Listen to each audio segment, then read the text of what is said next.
And now 16 people across Florida, including these 4 local men accused of being part of what prosecutors call a white supremacist gang. Investigators say the gang is responsible for violent crimes. And prosecutors say the gang engaged in murder, kidnapping, and robbery, as well as other crimes. The 4 suspects from Northeast Florida made their first appearance in federal court in downtown Jacksonville this afternoon. News 4 Jax reporter Eric Avanier was in court for the hearing. He's joining us now to break down the charges. Eric?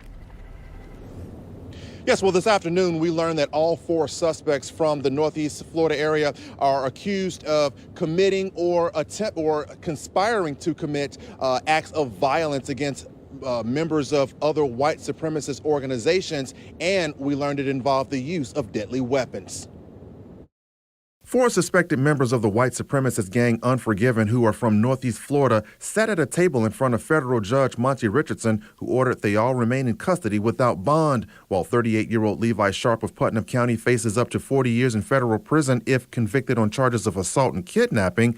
35-year-old Ryan McLaughlin, who is also from Putnam County, 38-year-old William Walker of Jacksonville, and 40-year-old Ryan Howard of Orange Park are facing charges of conspiracy to commit assault, with shorter potential prison terms if convicted. Prosecutors say the motive to commit such crimes were either to gain entry, maintain status, or increase their position within the gang. They also say the victims were members of rival white supremacist groups like the Proud Boys, Aryan Brotherhood, and Race Baiters. News 4 Jax crime and safety expert Ken Jefferson says attacking another white supremacist group is what really sticks out in this case. What they're saying is even though they almost kind of have the same purpose as to what they do or what they stand for, sometimes there's an initiation process to see if you can be loyal to that one particular group that they want you in, to see if you'll be able to cross the line and defy another hate group.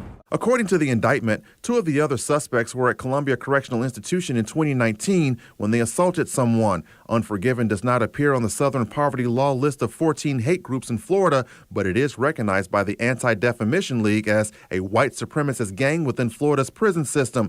These are their symbols, which look similar to symbols of other hate groups. We don't hear much about this group.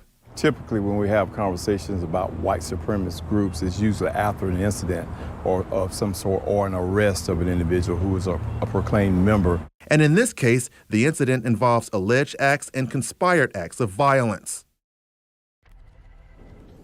One other note, one other suspect of the 16 suspects was charged with assault on people attending a peace walk for Black Lives Matter last summer. Reporting live from outside the federal courthouse, Eric Avanier, Channel 4, the local station.